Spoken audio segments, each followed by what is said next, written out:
Here we go. My name is Lawrence Rosenberg, and this is the Alpha Human Podcast. Back with us today is James Gagliano, a former airborne infantry officer with the Army Rangers who spent 25 years with the FBI as an undercover agent investigating organized crime. James was also a member of the FBI's hostage rescue team, the Bureau's elite counterterror unit, where he was deployed to Afghanistan 3 times in support of Operation Enduring Freedom. James was also the senior team leader for the FBI's New York Field Division SWAT team. Jim, I got to tell you, it's an honor to have you back on the show. Welcome. Well, Lawrence, I got to say, I don't do redos on podcasts. You're the one podcast that I'm coming back for a second stint. I really enjoyed our last conversation, and I know you want to get into some really interesting stuff tonight. So I appreciate you having me back. I'll tell you what, I'm super excited to have you back, Jimmy, because I got to tell you, we covered on a lot in our last podcast about your history in the FBI with organized crime. And we also touched on SWAT a little bit, but more from, the ethos of SWAT and more from the historical perspective. But what I really wanted to delve into with you last time, and we just ran out of time. We were talking for a while, was leadership. And the fact that you headed up the FBI's New York SWAT team, I really wanted to delve into that. So that's why we've got you back on the show to really sink our teeth into your perspective on leadership. I know that you've done a lot of coaching and training of major Fortune 500 corporations on leadership. You've written some great articles about leadership, what good leadership looks like, what bad leadership looks like.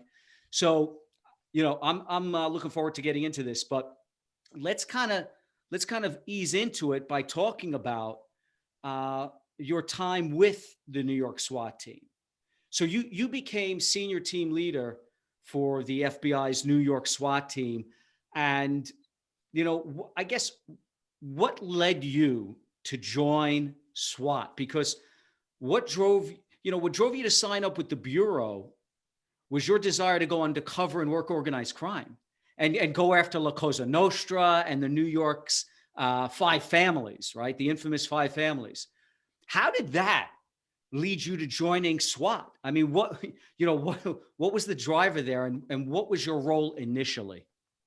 Well, Lawrence, I think that's a great question, and I think the easy answer, the 2-word answer would be natural progression. I'd spent time in the U.S. military. I loved being part of a team. I mean, whether it was being on a team in high school or being on a team at the United States Military Academy or being on a team in the United States Army, I loved being on a team. And obviously I was drawn to tactical resolution. And really, if it's from the military perspective or from the law enforcement perspective, yes, of course, there are distinctions. I mean, soldiers have a different mission per se than, say, law enforcement officers do domestically. I get that. But tactical resolution is somewhat similar in that you are going to find people that are going to come together as a cohesive unit. You're going to give them a mission that they have to accomplish. One of the prerequisites for these people, these men and women that do that type of job, is they have to be able to accept a little more risk than the average person. Now, we're not talking about thrill seekers. I'm not talking about somebody that just gets off on being a base jumper or on, riding a wave that's, 3 stories high. Not that. We're looking for people that have the ability, and I talk about it all the time when I speak to those companies and those Fortune 500 companies you're talking about, in trying to show them the difference between in extremis leadership, meaning leadership at the point of death, and how you can apply those principles into a non-in extremis situation. And I always talk about it from this perspective. It is finding those people that have a certain comfortability around fear. And I say all the time with the guys that used to try out for the New York SWAT team or for the hostage rescue team with the FBI, you know, courage is not the absence of fear. It's the mastery of it. It means you're scared shitless, but you're able to control your emotions. You're able to control the physiological changes that happen in your body when you're scared, and you're still able to focus and accomplish the mission. And that really, if you can lead in those kind of circumstances, dealing with, hey, the bottom line every month in a boardroom and making sure that we're selling enough widgets so that we stay in the black and we're not in the red. Yes, that is stress. But if you can do it at the in extremis level, when it's at the point of the pointy part of the spear, the tip of the spear, it makes it easier to do it in a normal sense. Okay. So you clearly had the ability to, work effectively and operate in an effective manner in extremis scenarios. So, and you say natural progression. To the uninitiated, it doesn't necessarily seem like going undercover, infiltrating the mob, and then joining the SWAT team, which is a direct action unit. Yeah. They don't seem congruent, right? Yeah. But I know look, you were an officer in the Army Rangers, right? So clearly you had the tactical experience. You had the mindset to do that kind of work. And, I guess when you ended up joining SWAT, what's the role like initially? Because, you've gone from another thing, is SWAT a full-time job, or is it part-time? How does that work? Sure. A couple things here. First of all, let me just clarify something.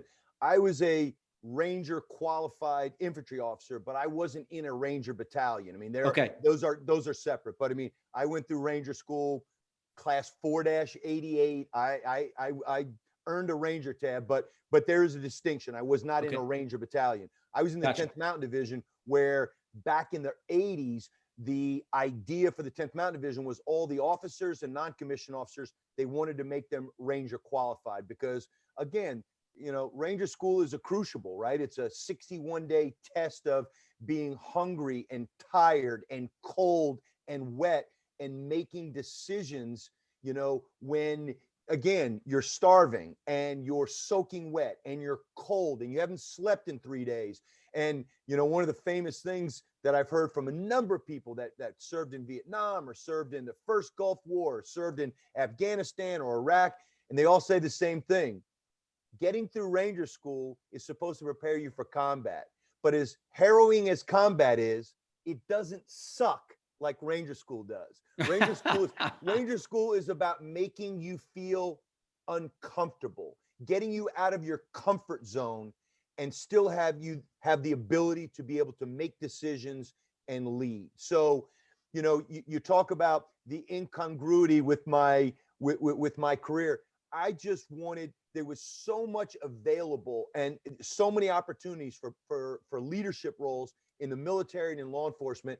I really didn't want to be stuck into one lane. And while I respect people that were in one lane because they become subject matter experts on white collar crime or tactical resolution or undercover work, I wanted to do them all so that I could step back as a leader when I started moving up in the ranks in the FBI. And I could say, I know what it's like to send people undercover into a situation where it's them against, the bad guys, and they've just got their wits about them, no guns, no nothing. And they got to be able to stay safe, get what we need for the case, and get out of there alive.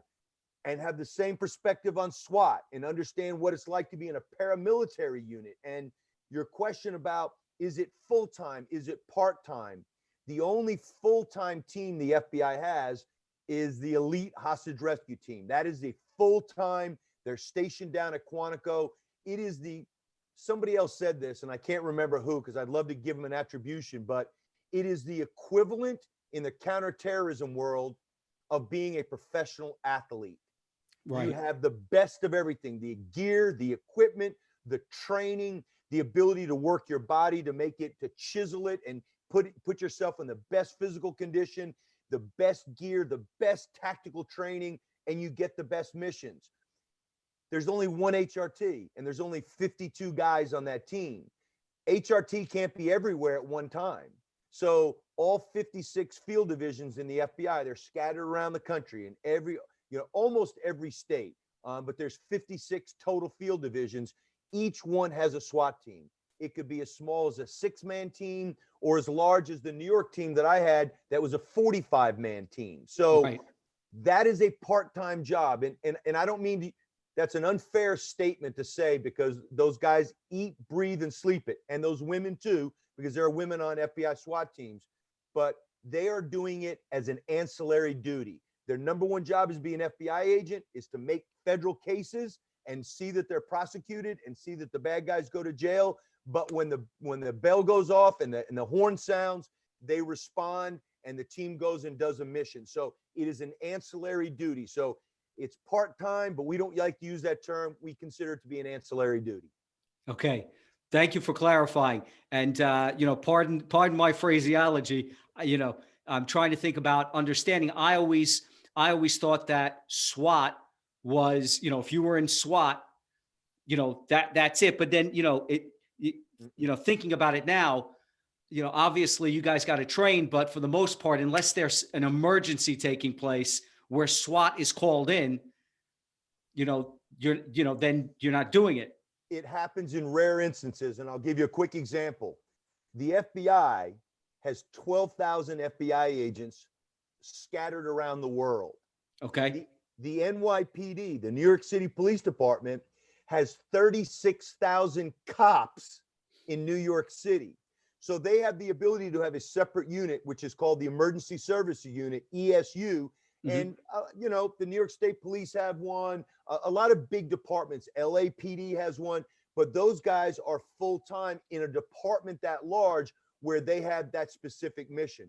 In the FBI, you can't. You got to be an agent first, right? And then your ancillary duty is to be a SWAT team member, unless you're a member of HRT, and then that's a full-time gig. Which you were. Yes. Okay.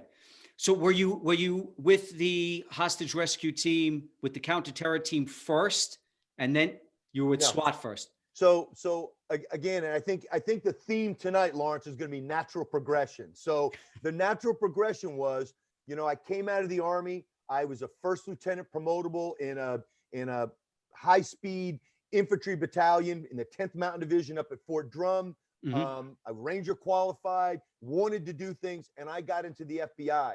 The closest I could get to the tactical world was be an agent. I was working organized crime at the time in the early 90s, but I tried out for the New York office, Brooklyn, Queens SWAT team. So at that time, there were 3 15-man teams in New York, one that covered Manhattan and the Bronx, another that covered Brooklyn and Queens, and one that handled upstate New York and Long Island. So I was on the Brooklyn Queens team. So I tried out for that team.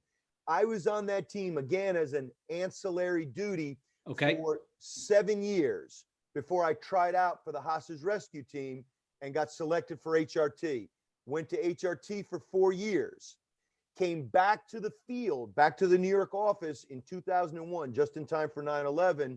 And a year or two later, I think about 2 years later, I was appointed the SWAT team leader for the New York office. So I was a junior SWAT guy. Then I made the hostage rescue team, came back to New York, and then took over the New York SWAT team. Got you. So, that's interesting. And the way you've described HRT, they're like the Navy SEALs of the FBI. No doubt. So the way it's spoken about in the business, it's tiered. Tier 1 assets are the Army's Delta Force, which, they don't even call themselves Delta Force because it's just Operational Detachment Delta or whatever. Right. There's Delta Force. There's SEAL Team 6. There's the Army Ranger Battalions. There's Marine Force Recon.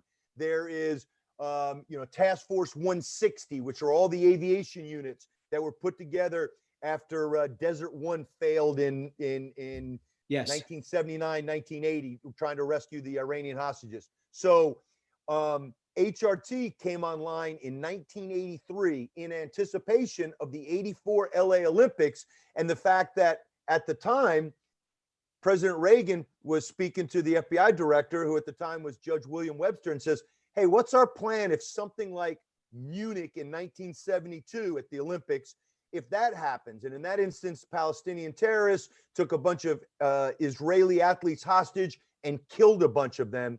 What is our plan? And they're like, well, sir, we really can't use military assets. It has to be law enforcement due to posse comitatus.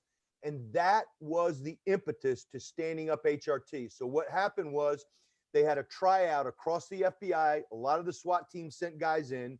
They picked an initial 52 guys, and then they sent them down to North Carolina to train with Delta and to train with the SEALs and to train with British SAS, Wow, German GSG-9, all the top tier 1 counterterror assets around the world. And in 1984, right before the Olympics, they got their sign off from the community that, yes, this asset, this unit, the hostage rescue team, is signed off and is ready to become part of our community. And so we've been in the tier 1 asset community since 1984. You know, it's really interesting how you were in the military. You didn't get to see at that time action. I think you left before the Gulf War started. I'm a cold warrior. Right.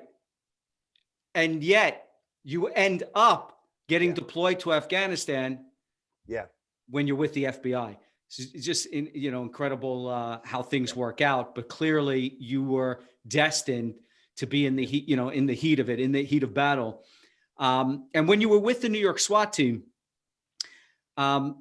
you and your colleagues were awarded the FBI's Medal for Bravery for your role in the 1993 apprehension of terrorists that were planning to bomb the Holland Tunnel and other New York City landmarks. And you didn't just arrest them by scooping them up in their homes, right? You raided their bomb factory. Yeah. And that was years before 9/11. Can you tell us a little bit about that situation, that case? Well, sure. First of all, I gotta add the caveat that I was a very junior member of the SWAT team back at that time. I couldn't spell SWAT. If you spotted me, the S and the W and the A. But I was very privileged to be around some very senior guys in the New York office, real heroes. I mean, real guys that I cut my teeth under. And and I say this, was that a dangerous mission where we literally, busted in on them as they're literally stirring, the witch's brew, as it was called, to blow up a number of landmark and historic places in New York City, bridges and tunnels and icon, the FBI building, federal building. Yes, it's a dangerous mission, but I think most people that get awards pinned on them and don't feel like they deserve them, there were plenty of other times in even more harrowing situation where nobody hears about it. But in that instance, we all felt a little uncomfortable that, the FBI director decided at that time that our team was going to get awarded the second highest medal for which is called the Medal of Bravery for the FBI. But I say this, it's the same thing in the military. A lot of times there are people in our U.S. military, in our armed forces, that deserve the damn Medal of Honor, the highest award for valor you can get. But nobody in their unit lived to tell the tale. And I say it about people that get medals pinned on them. Not all of them, but I certainly put myself in there and say, I was in the right place at the right time and they recognized it. But trust me, there's other people that have done far more dangerous things. And, we were recognized for that. But there are a lot of folks in the FBI that did equally or more dangerous things and didn't get recognized. But yes, that was the 93, the precursor, if you will, to obviously what happened on 9/11, because you had the bombing of the World Trade Center, the original one in February of 93. We make the arrest on the bomb factory. And then 7 years later, Osama bin Laden is successful in actually bringing down both the towers and destroying part of the Pentagon and crashing a plane in Shanksville, Pennsylvania. But yes, this was one of those plots that we were able to disrupt and dismantle. And the FBI and law enforcement writ large does a lot of these all the time. And many of them do not make the news. But Lawrence, the old saying, for bad guys, they got to get it right one time. The good guys, we got to get it right every single time. Yeah, it's so true. And, I understand what you're saying with respect to medals and this kind of thing. But, I wanted to bring that up because number one, you talk about progression and, that's an interesting historical note with respect to your progression, where you were when you first joined the SWAT team. You were in potentially, if you want to call it, the right place at the right time. But that kind of shows, where you were when you were first on the SWAT team. And then, what ends up happening, well, I hear about from an old friend of yours who was on the show recently, Navy SEAL Commander Errol Dobler, who was he was also an FBI agent, and he was a member of the New York Field Division SWAT team. He was one of your guys, Yeah. and you know what he told me? He said you were already the leader of the SWAT team when he got there, but he said that everyone told him that before Jimmy Gagliano got there, the New York SWAT team was in bad shape. And he said that you turned the SWAT team around and that under you, it became the top unit in the country, if not the world.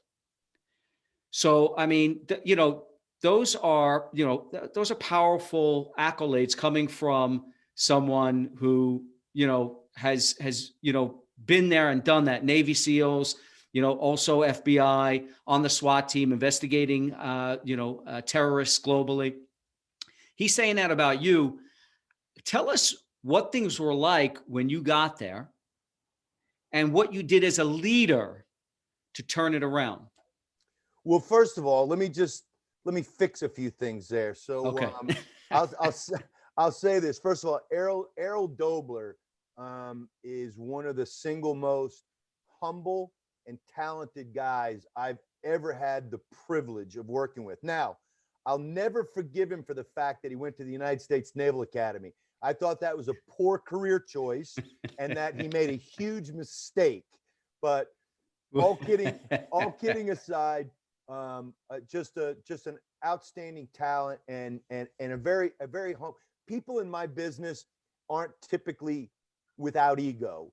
It's hard to be in that kind of business, in this kind of business, without having confidence and self-assuredness. And I don't mean arrogance, but it's ego. It is, Right. that I can do this, I can make this happen.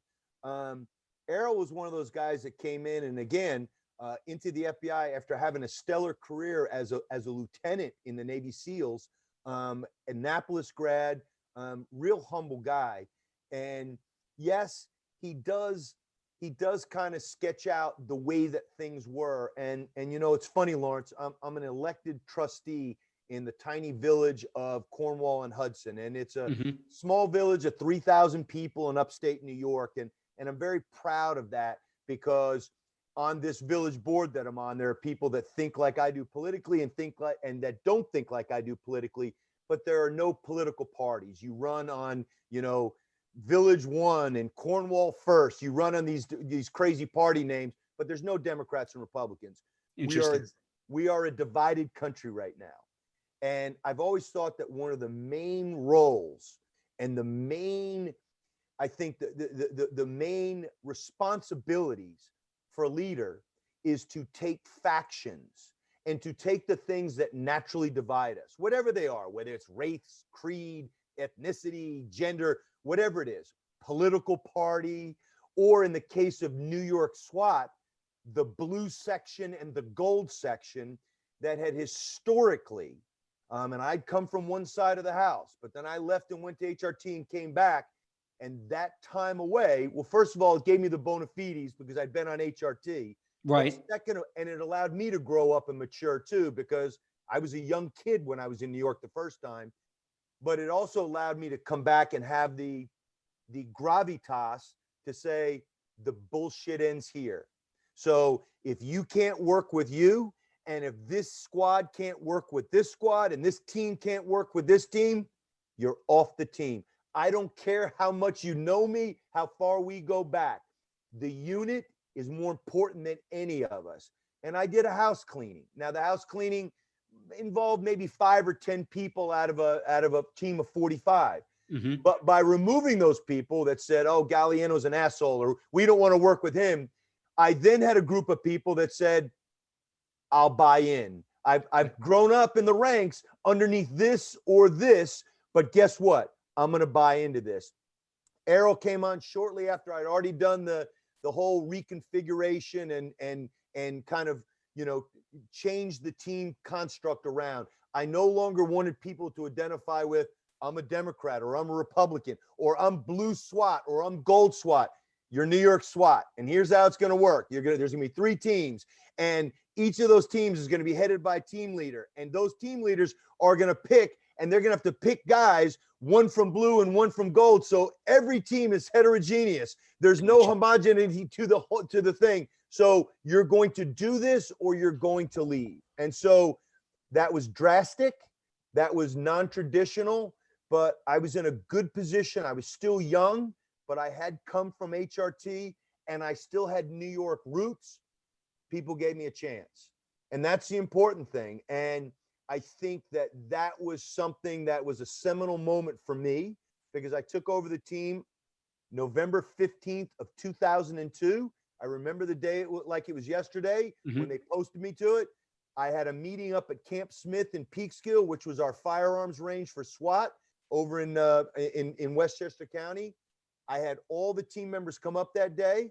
I read them the Riot Act and said, this is how it's going to be in this regard. Now, having said that, once you get past that, I am a leader that believes in surrounding himself with smart people, because I'm not smart. I graduated the bottom of my West Point class.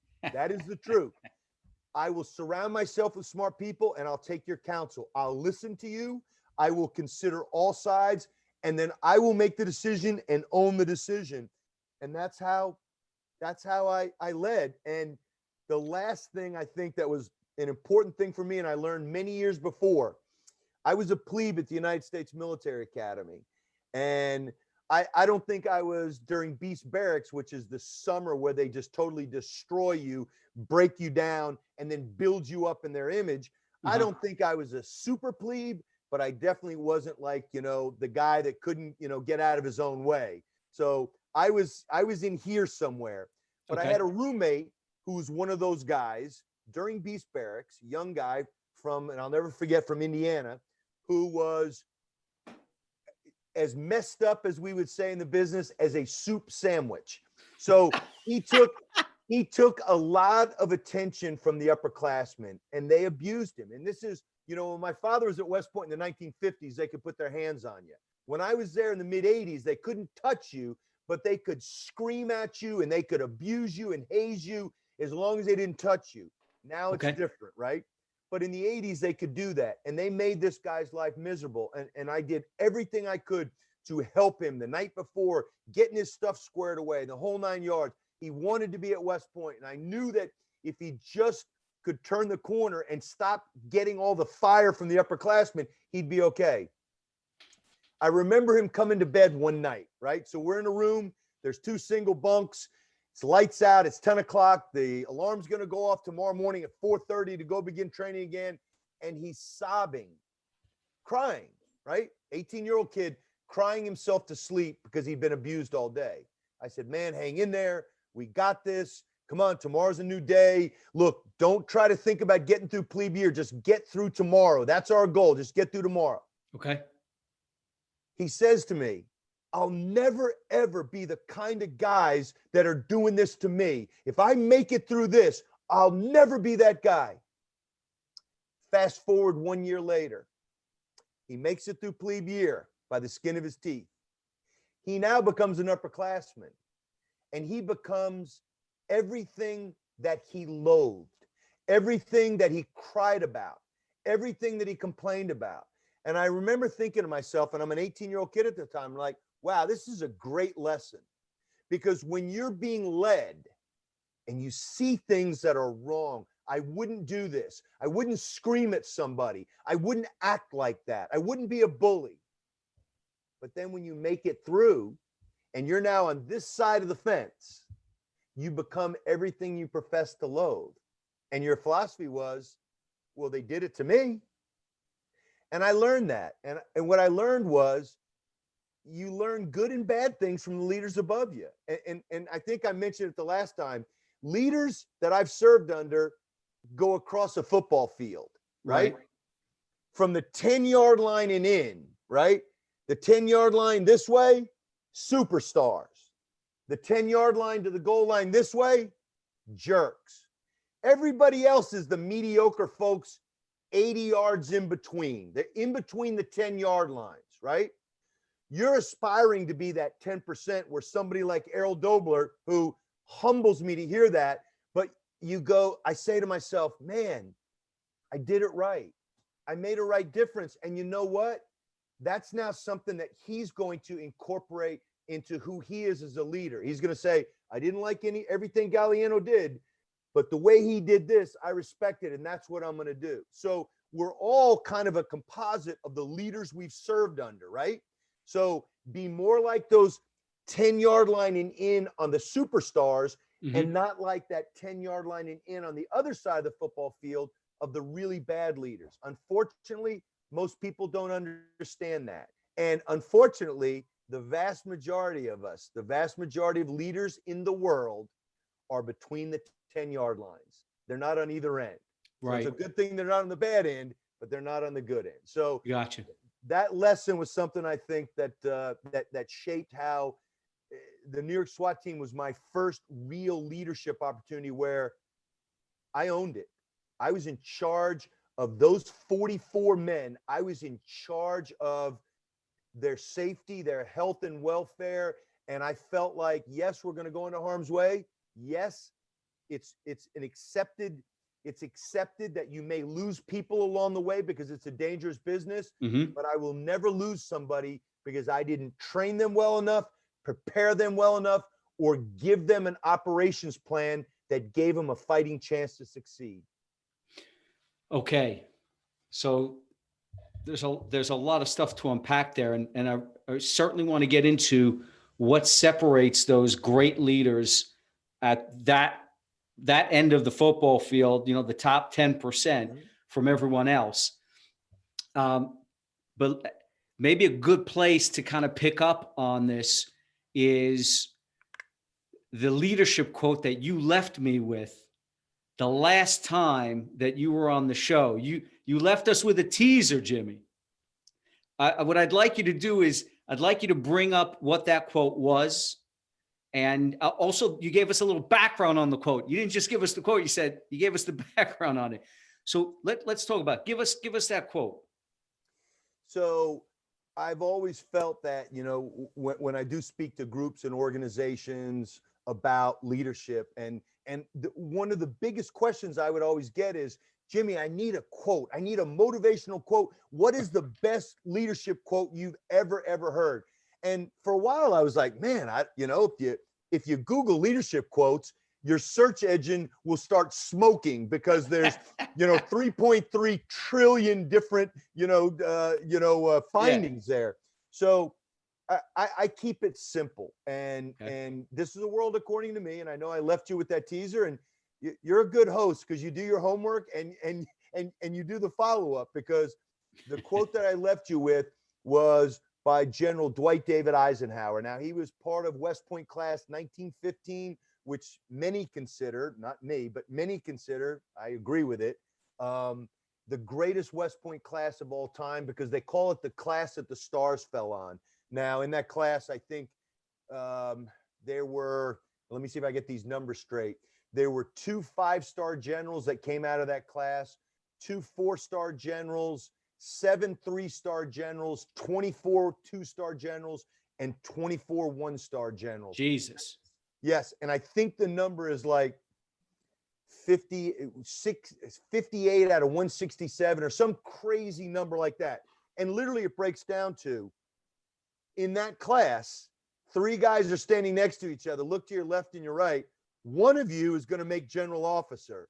That doesn't happen. In my class, West Point class of 87, which I consider to be the second greatest West Point class of all time, if I might humbly say so myself, I want to say that maybe 3%, 4% of our class reached the rank of general officer. We have a couple of 3 stars, and I think we just had our first 4-star general, but that's the normal kind of spread. So that class, and you can argue that it's nature versus nurture? Was it, the times, because when they graduated in 1915, it was right before World War I, and they were senior officers when they got to World War II. Okay, I get all that. But that class was full of rock stars. And the greatest rock star in that class was our 34th president. And that was General Dwight David Eisenhower, who basically, led the Allied forces on the D-Day invasion. And, that battle, we just don't really, there's so many battles in our history that we go, the Battle of Little Round Top at Gettysburg. My God, if Lee had been able to turn that flank, we might be eating grits right now and speaking with a twang. It's like how things could have changed. If the Allies hadn't have gotten a foothold in Normandy, Lawrence, I'm a military historian, this would be a different world right now.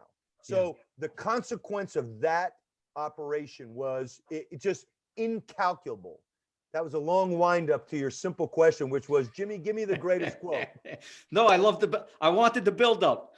The greatest quote was from him. And I say all the time that I'm sorry, hands down, this is it.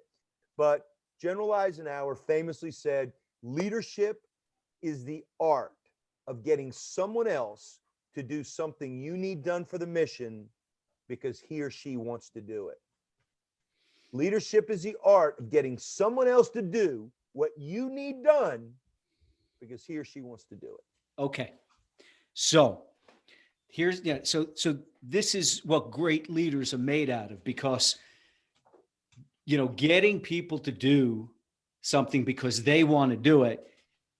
It's almost like, it's like one of these spiritual martial arts, like, see without seeing, right? It's like you want to get, because if you can get people to do, what you want them to do, something that they want to do, right? Because they want to do it, it's almost like you're not leading at all, right? But yet you are. And to find that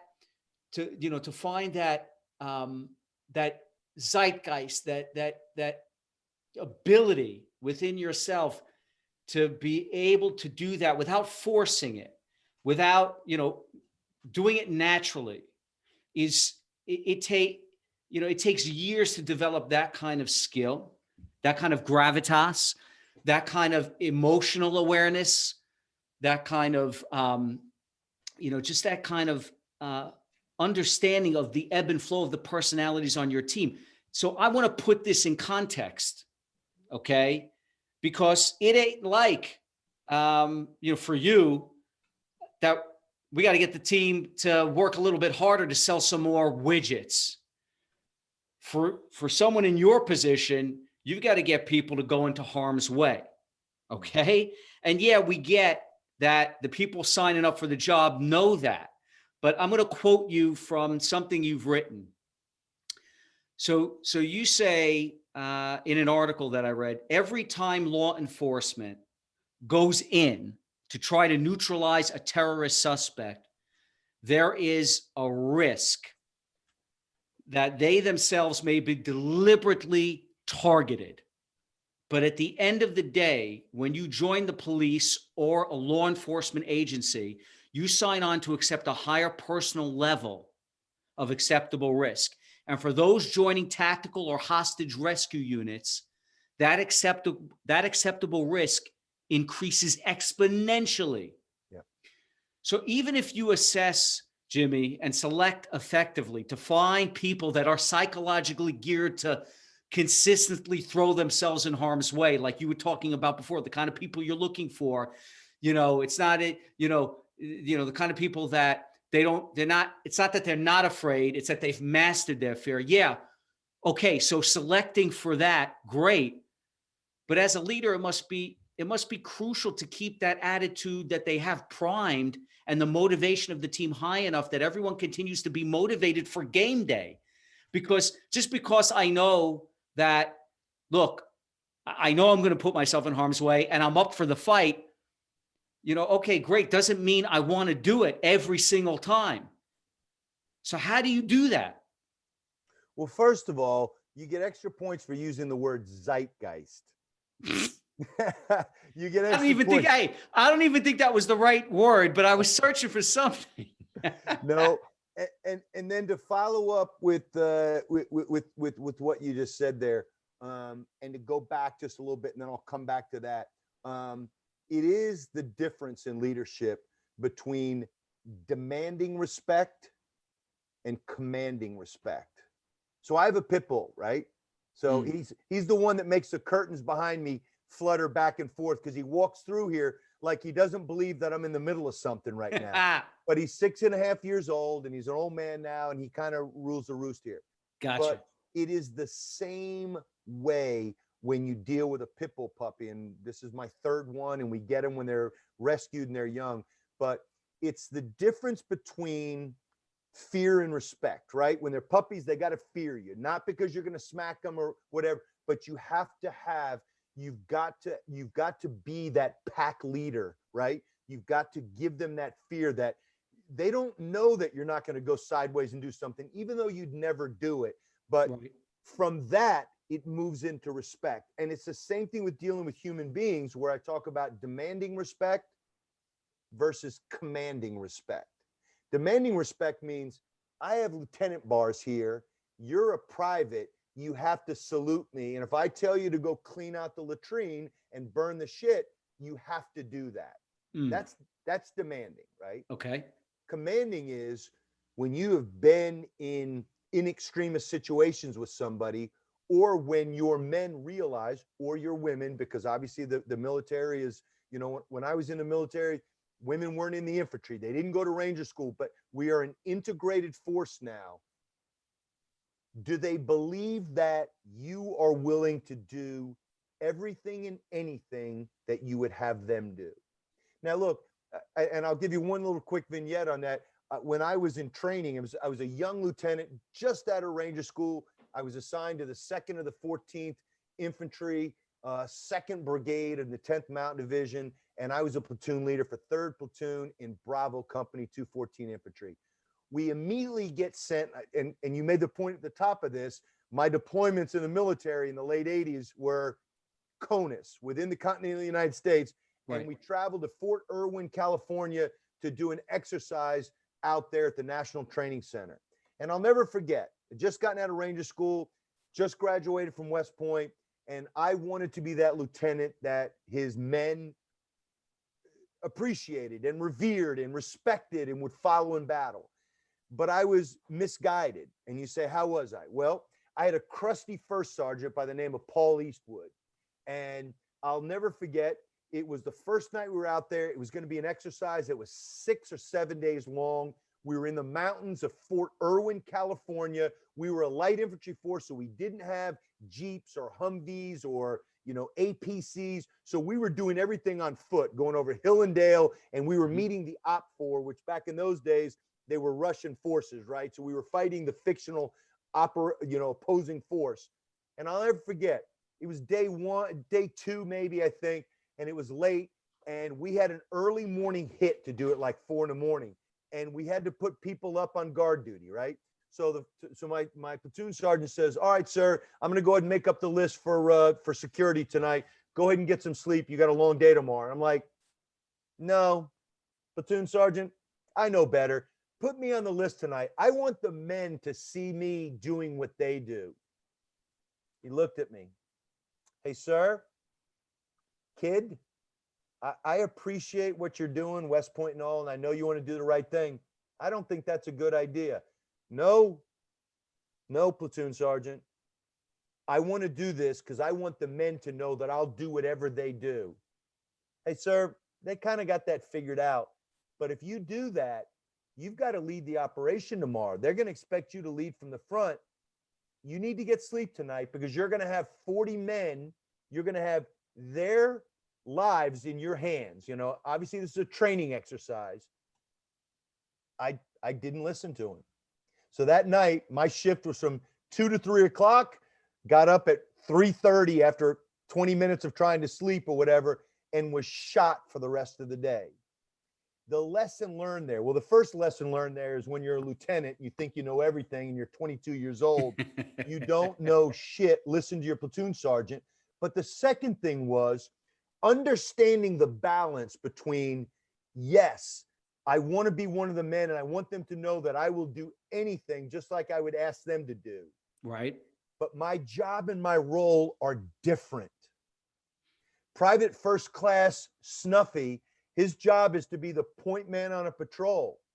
His job is very limited. It's important, it's critical. The team requires him to be good at what he does and to do his job the right way. My job was to have my wits about me and to make decisions in battle. And I learned in that short 6-day exercise that trying to be that guy that was, I want the men to know that I'll do whatever they do in that scenario and instance was not the right thing. Now, you always want to do whatever you're going to ask your men to do, but there are different roles in teams. As a Gotcha. SWAT team leader, my job is different. I was still a young guy when I took over the New York SWAT team. I'd just come back from HRT. I'd been a number 1 man, a number 2 man, a number 3. I'd done all those different roles. I'd kicked in doors and been overseas and snatched bad guys. When I became a senior team leader in New York, I could no longer be that action guy. And that was another hard thing to realize was, hey, I'm not that guy anymore. I have to put these guys in the best position to succeed. And they're relying on this from me and not the ability to jump over tall buildings in a single bound. So I think judgment and discernment are 2 critical leader traits that you don't learn when you're young. You learn them when you get a little bit older. Right. I think that's interesting because there's a couple of ways you could earn the respect of or command the respect of your team. Firstly, you could be willing to roll up your sleeves and do everything that you're asking them to do, and you'll do it from time to time, right? The other way is that obviously you can't do that all the time because it's not your role. So I guess the other way is that they see that your decisions, whether or not they agree with them, actually end up succeeding. And then, wait a second, Jimmy knows what he's talking about.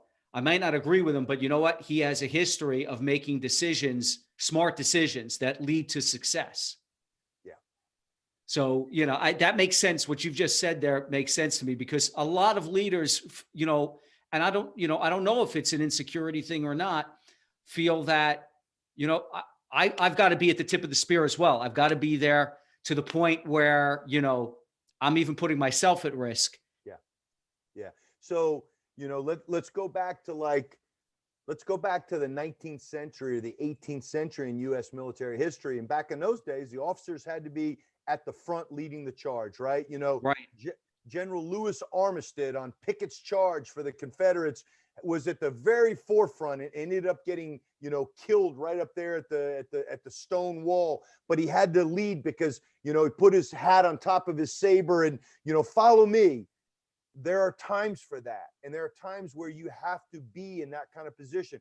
Right. Leaders have to be able to accept the same risk as the men they're leading or the people that they're leading. But by the same token, what screws things up more if you lose a private or you lose somebody that is a decision maker that is keeping you as safe as possible? And look, every loss of life, whether it's in combat or whether it's in law enforcement, every loss of life is important. And in law enforcement, it's even, and I hate to use this term because it sounds laissez-faire, and I don't mean it that way when you say, what are the acceptable losses? Hey, you've got a mission in the military and you're like, hey, we're probably going to take 20% casualties. But in order to do this, we've got to do that. We've got to accept that. Law enforcement is a little different because you're like, wait a minute, 20% casualties, these are civilians, but you still know that you're going into harm's way. Yes, leaders need to be leading from the front and not just saying that in an abstraction, in kind of a figurative sense, but at the same time too, why in combat do the snipers always look for the people with the shiny epaulets? You want to take out the command and control, the people that are making the decisions. And so Lawrence, it's a fine line. And I think, again, it's my mother used to always say, and she stole it from somebody, youth is wasted on the young because, you know, when you're young, you just don't have that wisdom, and you don't have that ability to say. One of the hardest things I had as a SWAT team leader in New York was my higher command would say, Jimmy, if you think you can do it, if you can take it safely, do it. And I'm looking there and I'm doing the cost benefit analysis and I'm doing the X's and O's. And I'm like, shoot, I know we can get in and get a foothold and we might be able to get here, but I may take some fire here. And that means one of my guys is in harm's way. And you're doing that. And one of the hardest things is you're leading alpha males and alpha females. You're leading people that want to be that tip of the spear. And when you rein them back, even though inside I'm the guy going, if I'm number one, I want to go and I don't want to listen to any leader telling me not to. But as a leader, you have to look at that and you have to be responsible and you have to make decisions in their best interest when those young hotshots, Lawrence, aren't capable of making those decisions because they just want to do the right thing. They just want to get to the bad guy. They just want to rescue the hostage. They just want to take that hill in Kandahar. You got to be the one to say, nope, we're not going to do it this way, or we're not going to do it today, or we're going to come up with a better plan. That might even, you know what? That's interesting. That might be the harder thing. You know, you talk about getting people to do something, you know, that they wanted, how does the quote go? Give me the quote again. Leadership is the art of getting someone else to do something you need done for the mission because they want to do it. What might be harder is when you have a bunch of pit bulls that want to go in. Yeah. In fact, all they ever want to do is go in. Probably the harder thing is to pull them back and to get them to accept the fact that, you know, maybe now isn't the right time to take the hill as a leader. So why is leadership more difficult than being the tip of the spear? Because when I was the tip of the spear, I was 10 feet tall and bulletproof. And you know what? I never expected to live past 50. I never expected to live past 30. And I figured I'm going to go down in a blaze of glory, but I'm going to do righteous and I'm going to serve my country and I'm going to get the bad guys. I'm going to save the innocents. As a leader, my calculus was always this. I'm not thinking about it from the perspective of the number one guy because I was that kid one day. I'm thinking about it from the perspective of his wife, his mother, his children. That was the calculus. How do I now go? Because it's my responsibility as a leader. You know, it's, you know, we as officers in the military or as SWAT team leaders or police chiefs in law enforcement, our job is to go to the widow and explain, I sent your loved one into harm's way. I did the best I could for them, and he or she died serving their country valiantly. But that's a tough thing to do if I did something reckless or I wasn't 100% certain that I gave my folks not 100% chance of victory, but the best chance to succeed. Because there are some missions that, you know, where you're going to be asked to do something where you're like, wow, if it's a military, that's a suicide mission, or hold this post at all costs. And in law enforcement, go get that bad guy, go shut it down, go save that hostage. And you know you're going to take casualties in it. Are you okay with the plan that you put forward? And are you okay with meeting a parent the next day or a spouse, a surviving spouse, and saying, I gave them the best chance to succeed. And your son or daughter gave their life in the service of this country, and this nation owes them a debt of gratitude. But I don't feel like I could have left anything out there. I could have done anything more to make them safer or to give them the best chance to succeed. And that's it. That's why you've got to be a student of the business. And that's why I eat, breathe, and sleep this stuff, because I wanted to know what SWAT tactics were in the 70s and how they dealt with things out in Ruby Ridge or at Wounded Knee. I read all that stuff. I studied it the same way I did in the military, because I didn't want, the worst thing you can do is make mistakes that have already happened before and repeat them. So I wanted to make sure that I gave myself the best chance to give my folks a fighting chance. So is this where you know, your a quote that I've heard you say, a saying that I've read, in again, it may have been an interview or an article you wrote, but you said, "Mission first, soldiers always." Yeah. Right? Is that what you were just describing there? Yeah.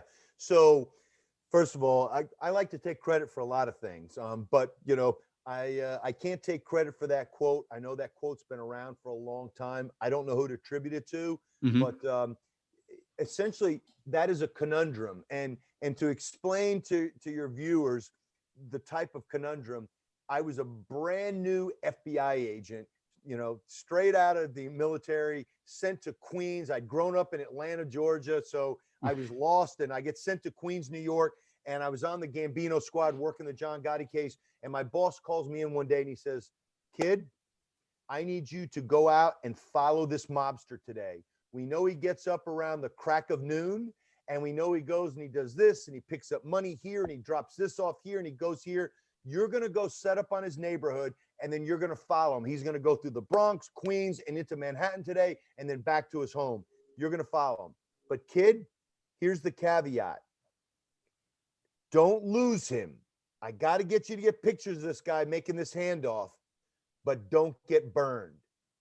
Now, getting burned in surveillance terms means the guy that you're following goes, "I got a tail." So it was that fine line between, wait a minute, bumper lock him or don't get made. So that's what we call a conundrum. And that's the same kind of conundrum that mission first soldiers always is. And what does that mean? Well, the mission, accomplishing the mission, may include casualties. It's a part of the business. So whether it's the business of the military or it's the business of law enforcement, we go into harm's way. We know that our job, as in the military, our job is to go take that hill or capture that high value target or defeat that battalion. That's your job. And in law enforcement, your job is going to be that sheepdog, that thin blue line, to be that thin blue line between the rabble and the bad people and innocent people. So what does that mean? Well, it means that you're going to accomplish the mission, but you're going to take care of your people. But what if taking care of your people means putting them in harm's way? Well, that's part of the business. So it is a conundrum.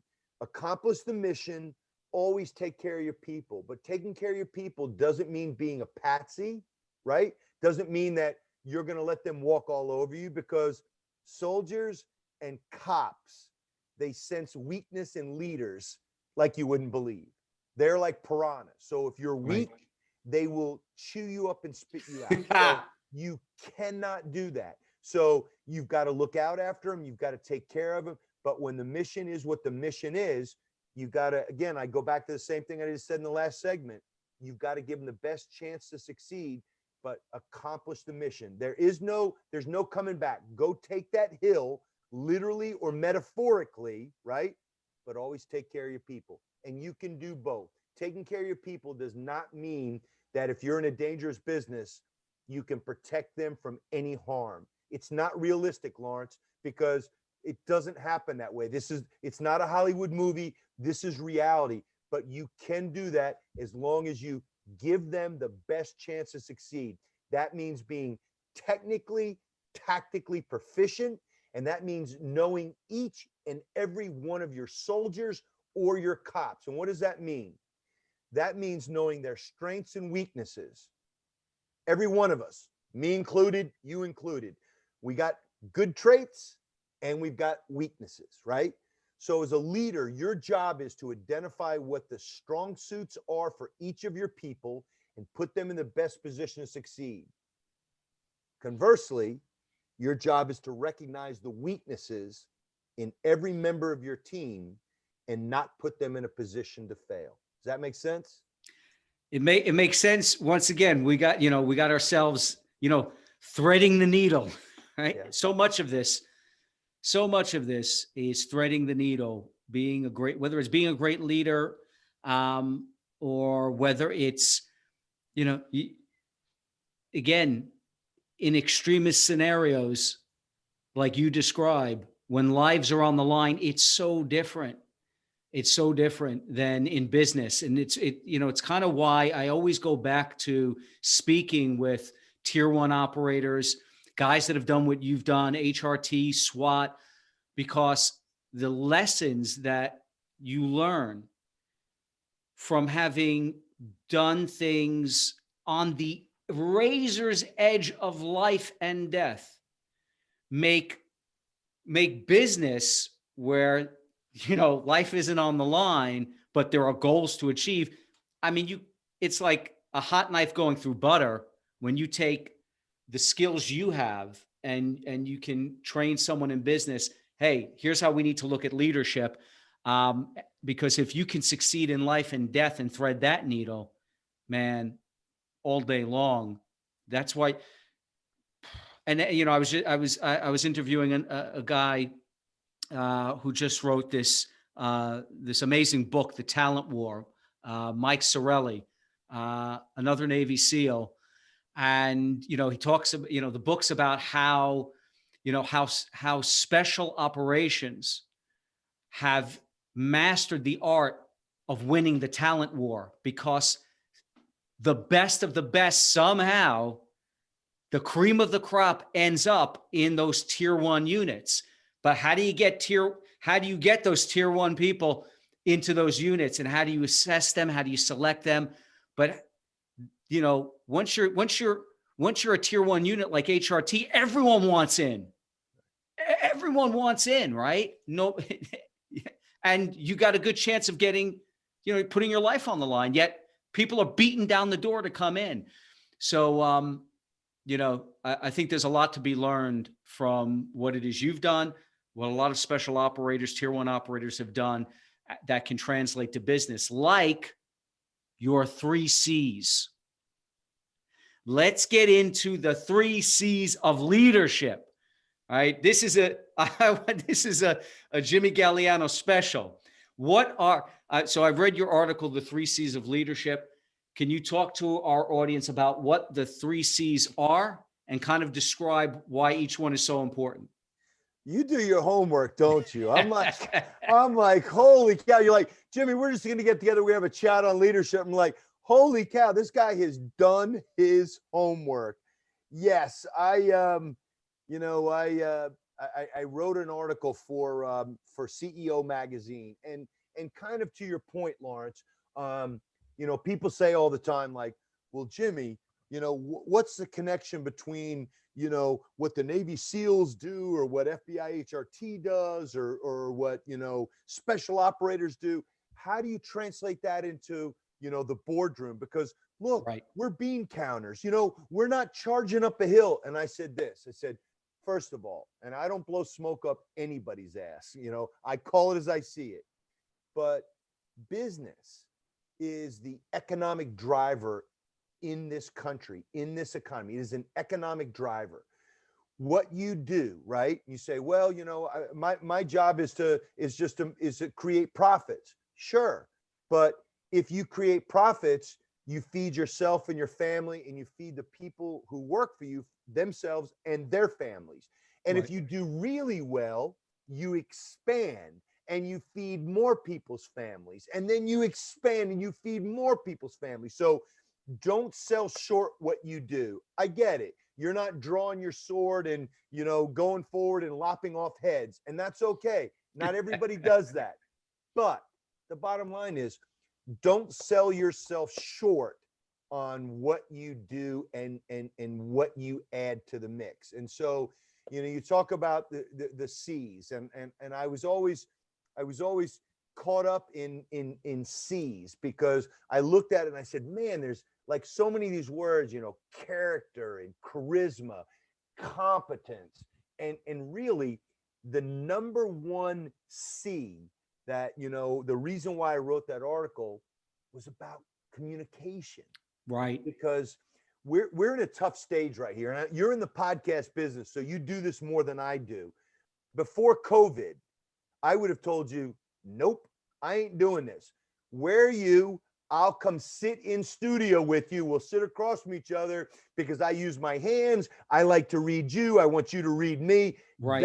Let's get an audience. Let's do it. Let's really do this, because I am a people person, and doing this through a flat two-dimensional medium, you're seeing me in a little, thumbnail. I'm seeing you in a little thumbnail. It's not our usual means to communicate. And so communication was something that I really, really, really started to look at shortly after I got in the Army, because I found out that, there's ways you can tell somebody to go to hell and they'll hate you. And there's ways you can tell somebody to go to hell and they'll say, all right, sir, I'll pack a lunch and I'll be back. What are we going to do tomorrow? But you said the same thing. You said the same thing. And so communication became a thing where I was like, wow, the way that I frame something, whether it's a conversation with my wife, and you know how wives can be, where they read into everything and, well, what did you mean by the? I don't know. It's a determinant. The, T-H-E. What do you mean? What did I mean? But I recognize that words matter. Yes. And that the way that you communicate matters. And I learned that 55% of what you and I are doing right now, even though you don't realize it, is nothing to do with what we're talking about, is nothing to do about how we raise our voices or lower our voices and inflection. It's body language. You're nodding your head, and I said, he heard me and he concurred, right? So I raise my hand, I do this, you're like, wow, he's really passionate about that. That's 55% of human communication. 38% is tone, inflection, how you leave a word off or a sentence. And 7% are the stupid words that I use to make myself seem much smarter than I really am. Think about that. 55, 38, 7. 55 is physical, 38 is tonal. Right. 7% are the actual words. And so when I started thinking about that, and I'm like, wow, that's really neat, because, in law enforcement, I mean, polygraph examinations were huge to us.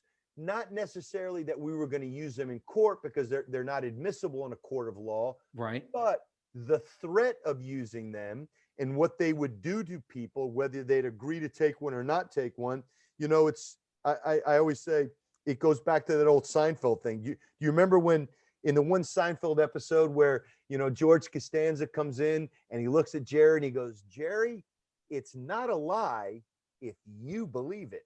Right. And that was so indicia of the guys that I would deal with, whether they were mobsters or gangbangers or white collar criminals.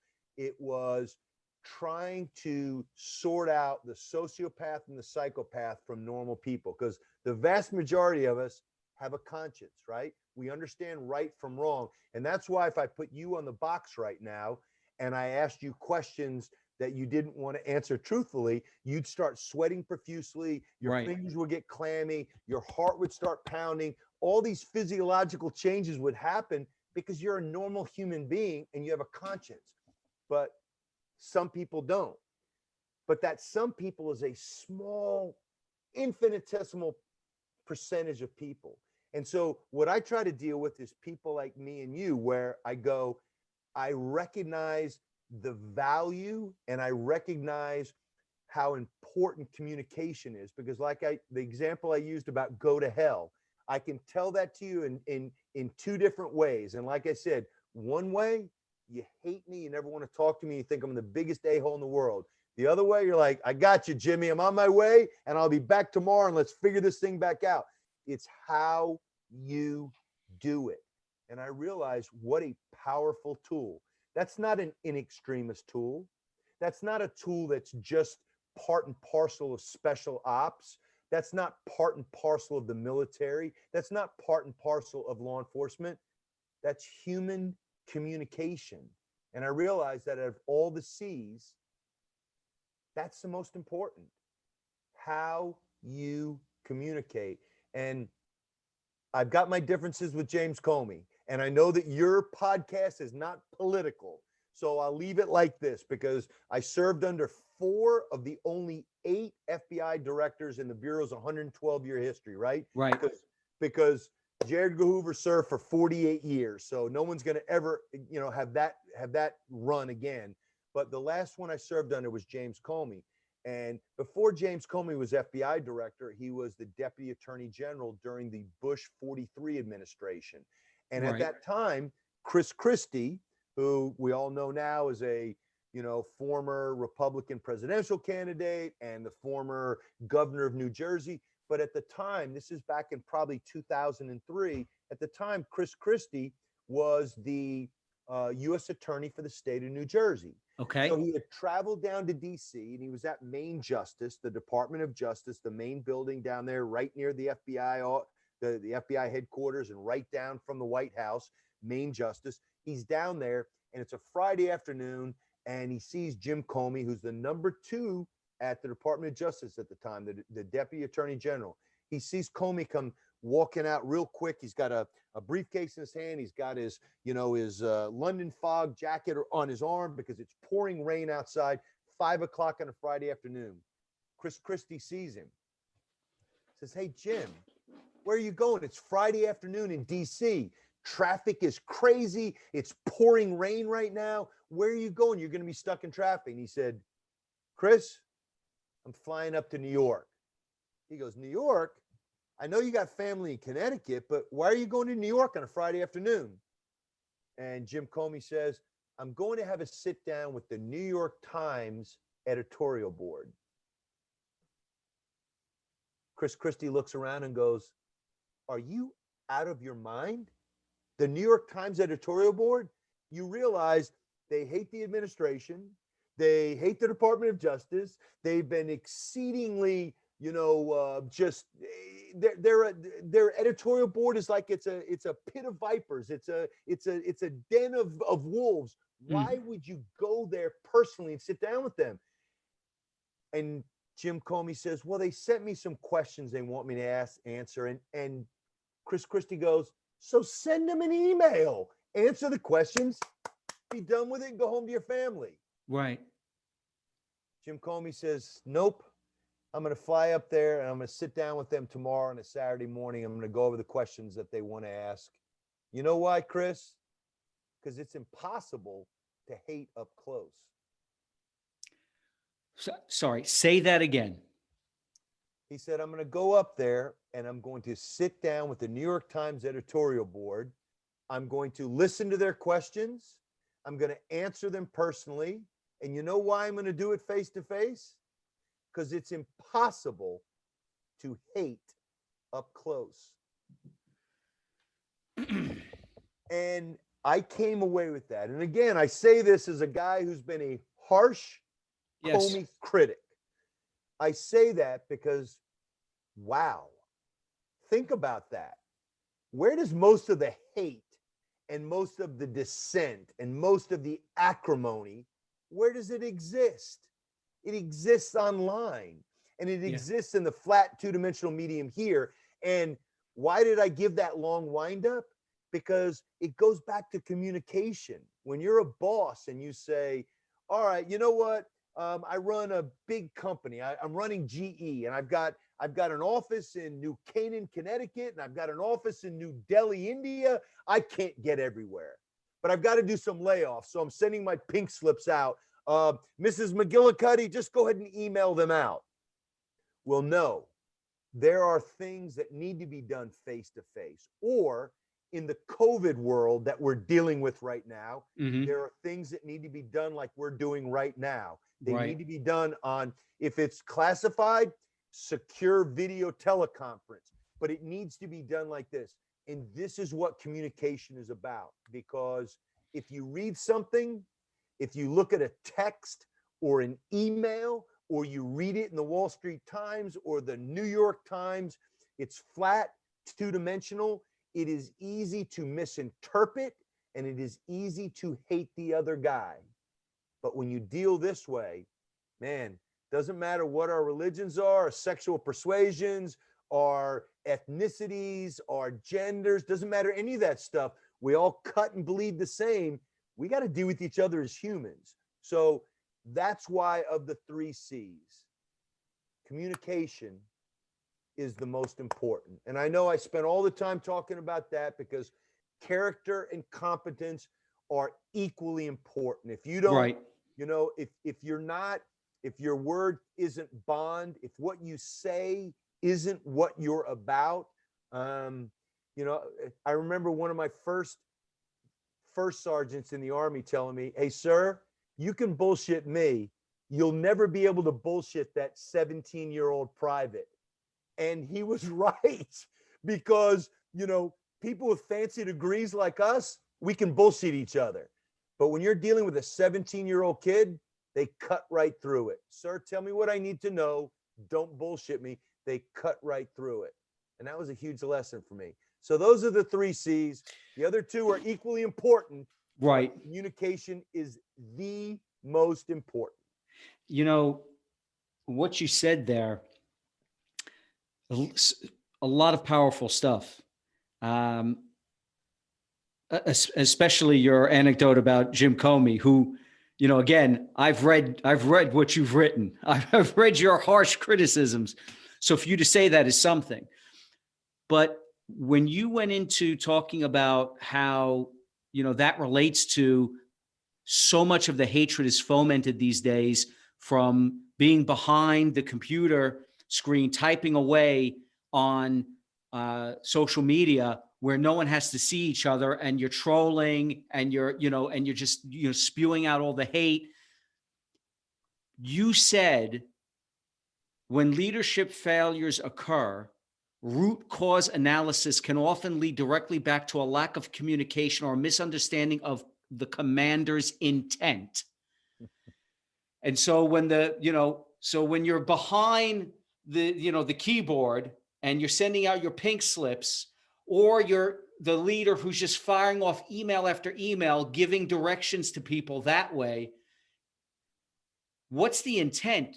Because emails, a lot of times, they don't convey what the, you know, what the actual meaning of the tone that you would use, or the body language.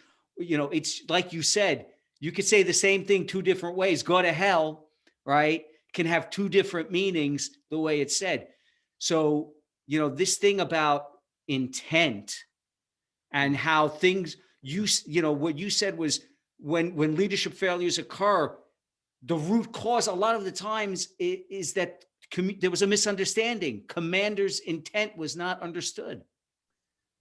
100% right. And let me just follow up on one thing in regards to the James Comey thing. And you're right. And I know you're being polite because you're going, you've been kind of harshly critical. And so it was different to hear you say that, because Lawrence, we're all complex human beings. None of us are perfect. I have my differences with former Director Comey about some of the things he's done, but I've always maintained I don't think he's the devil incarnate. I think he's a decent human being who made some mistakes, and there but for the grace of God go I. And, you know, James Comey did have to deal with the 500-year flood with everything that happened in 2016. So I've been harshly critical, but I also look at things and say, we're all redeemable, good human beings at heart. And that was something that I learned from James Comey. And I use that in all my leadership talks. And people raise their hand in the back from IBM and they'll go, well, didn't you write this about James Comey? I'm like, yeah, I did. But guess what? He also is the guy in that vignette that I also just told you about. And I respect that. So good people can do bad things, or good people can make poor decisions. Trust me, I've made a few in my life. So that's the first thing. Then the second thing is going back to what you just said in regards to the communication piece, and just feeling that it is such an invaluable tool. And it's not just in the in extremis situations, but it is in everyday life. We are in a place right now. I mean, we started this off where you mentioned, hey, the climate right now. Look, the country is riven. It is riven in half, right? Right. So it's 50-50. And one side, you know, thinks the other's evil. The other side thinks the other's evil. And you got all that going on. The vast majority of us, if we got in a room together and talked to each other and whatever, we get past all that, because that's the communication piece in this whole thing.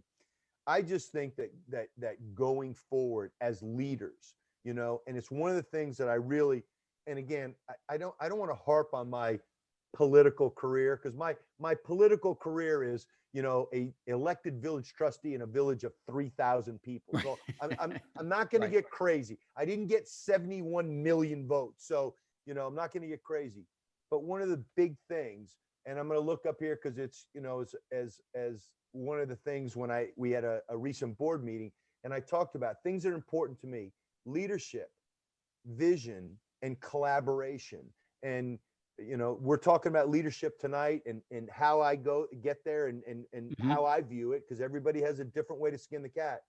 But the last part of that is collaboration, and you can't get there without collaboration today. If you think you can do it alone, you may be the smartest guy in the room.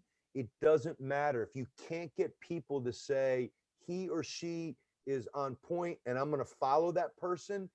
Doesn't matter how smart you are. It doesn't matter how big your muscles are. It doesn't matter how much money you have. If you can't engender collaboration where people say, I'm going to work with that person, or I'm going to get involved in that cause, or I'm going to follow that person. All the soliloquies that are, that are rife with mellifluous stylings and dulcet tones, and none of that matters, because if you can't get people to buy in, and if you can't get people to buy in under the notion that it is a collaborative effort. Remember, I used to always say to my SWAT guys, if as leaders, if we succeed, you did it. If we fail, I got to figure out what I did wrong and fix it. And when you go into it and you just don't do that as platitudes and bromides, you don't just, hey, I think I'm supposed to say this because I'm a leader, and in the book that I read, it says leaders do this. But if you really believe that if we succeed, it's the team. If we fail, I got to go back to the drawing board, because I'm the guy or the gal who's putting this whole thing together. If you live your life that way as a leader, you'll succeed. Wow, I think that's a great note to kind of wind this down, because that kind of just wraps this whole thing up, brings it full circle. And it's another friggin' C, collaboration. You love the C's, Jimmy. What's going on? You see, yeah. One last question before I let you go, and thanks so much for spending the time with us.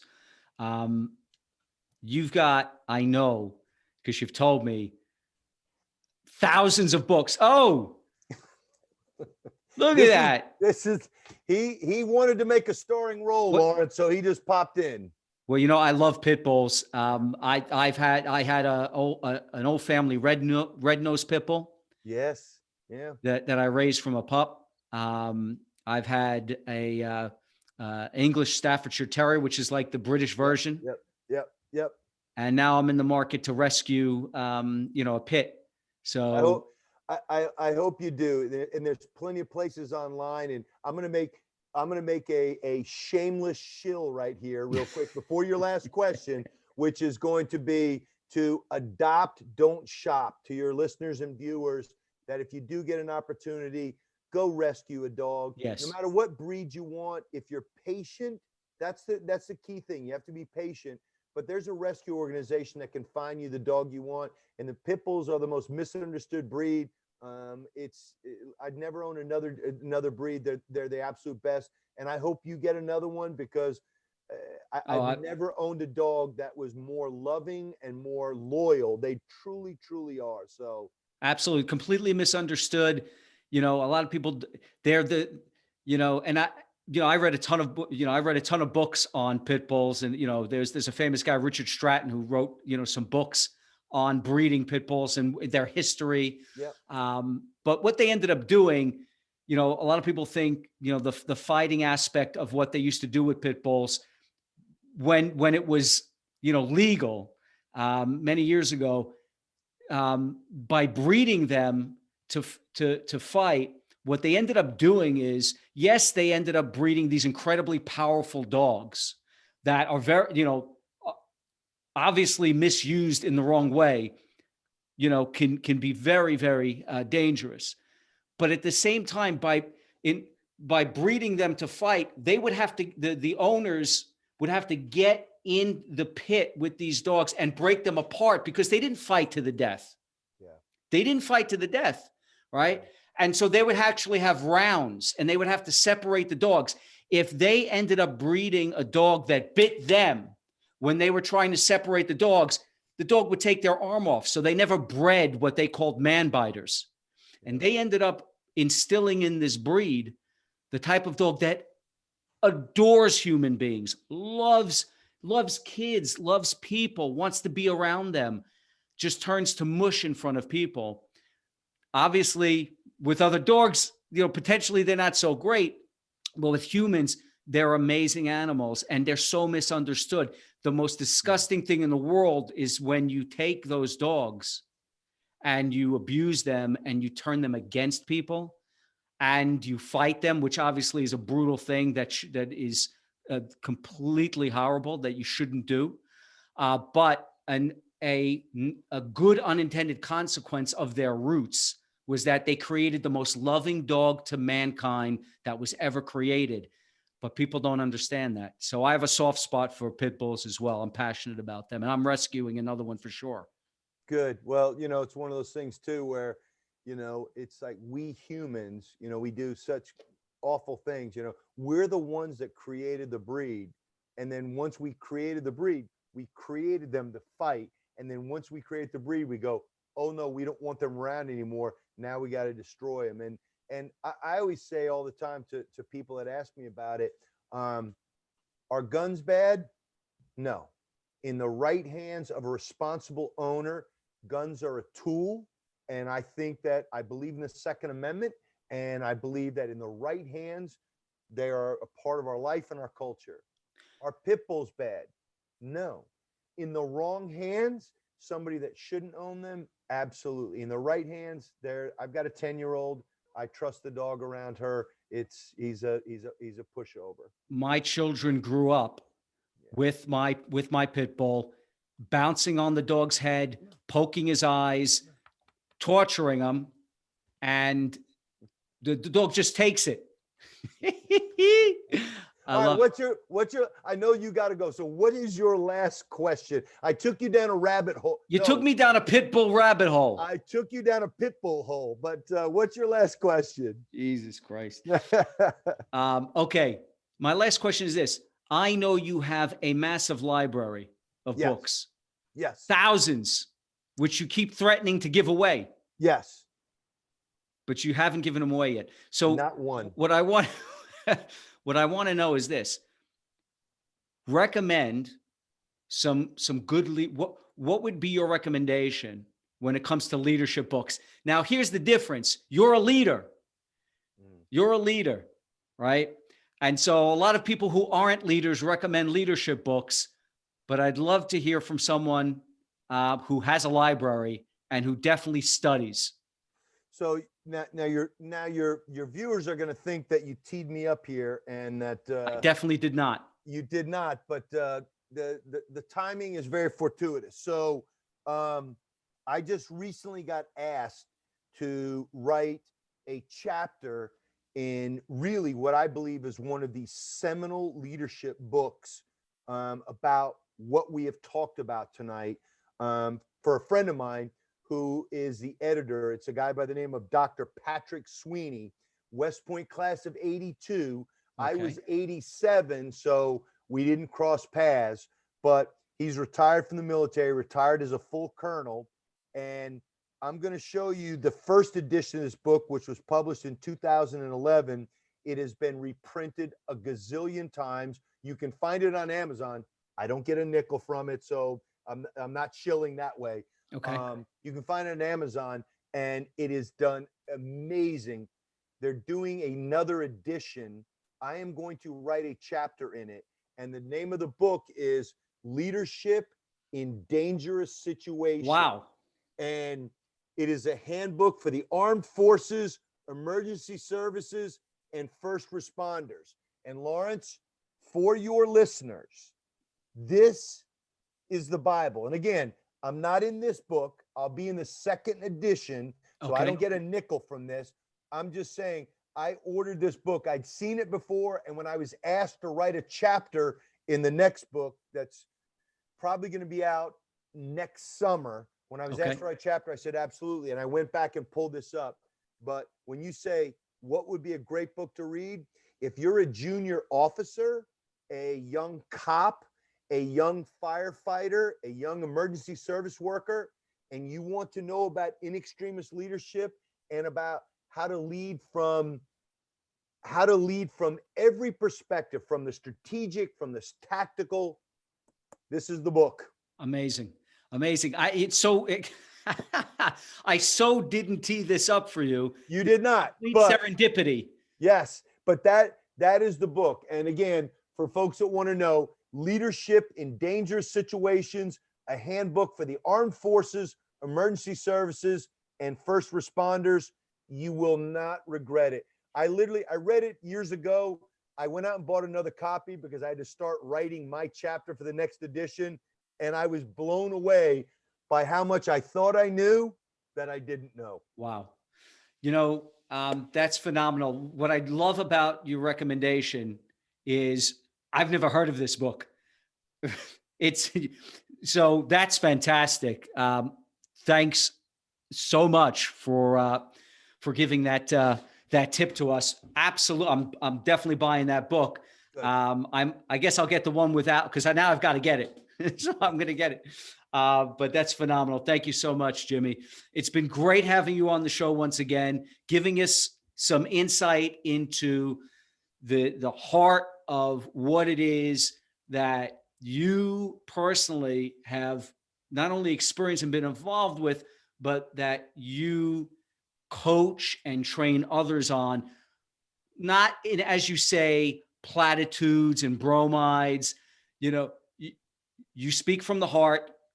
You've been at the coal face. You've been on the razor's edge, and you tell it like it is. And it's so refreshing to hear down to earth, real leadership lessons that we can all apply. I absolutely love the communication advice and how important that is. So thank you so much for being on the show, Jimmy. It was great having you. Appreciate you having me back. And what a great conversation and what a great topic. I mean, we could go on for hours and hours, and I appreciate you having me back, because when you told me, I think we could do a whole episode on that. And I'm like, yeah, we could probably barely scratch the surface. So thanks for having me. You asked all the right questions, and I hope your listeners or your viewers take something away from this. Absolutely. And where can our viewers find you again?